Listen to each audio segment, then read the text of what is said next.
Israeli airstrikes pound Gaza in retaliation for the firing of 2 rockets from the Palestinian enclave. Israeli warplanes carried out 15 air raids in the early hours of Friday. There were no reports of casualties on either side, just the smell of a new round of fighting. Yesterday I could not sleep, still have tension and anxiety because of the shelling and the sounds of the explosions. We are afraid that the escalation will turn into a war and we cannot bear any more wars. The Israeli army says they were targeting Islamic Jihad members in the operation, who they say were planning multiple attacks. The rocket attacks and the resulting Israeli barrage came just hours after the deadliest raid in decades in the occupied West Bank. 11 Palestinians were killed and at least as many wounded. Israeli forces said they were attempting to make arrests, but an exchange of fire ensued. A 60-year-old woman, Majid Arbeid, was among the fatalities. There were young men who hid, fled into the house, and were bombed with weapons and missiles.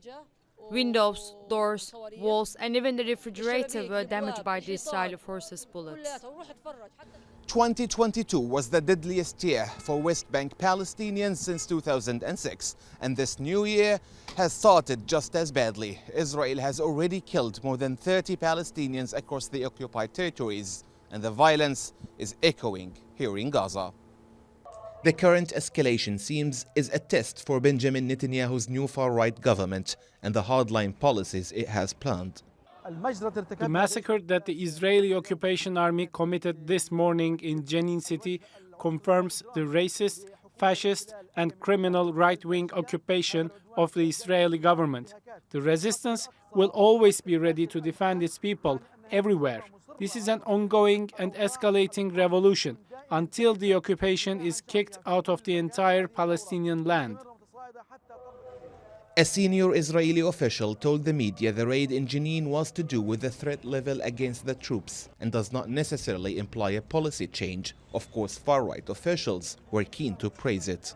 I want to congratulate the anti-terrorism forces, the Israeli army, the Shin Bet, who last night fulfilled a successful operation, and we support our combat soldiers in the war against the terrorists, against the militants. Every policeman, every combat soldier, every soldier should know that they have full support from Israel's government, from the ministry.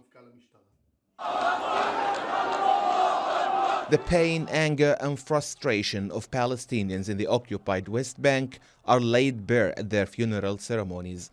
The PA has withdrawn from security coordination agreements with Israel. Calls for de-escalation as well as mediation efforts have already started. But with the Israeli raids continuing, armed groups in Gaza say a new war seems closer than ever. Nizar Sadawi, TRT World, Gaza.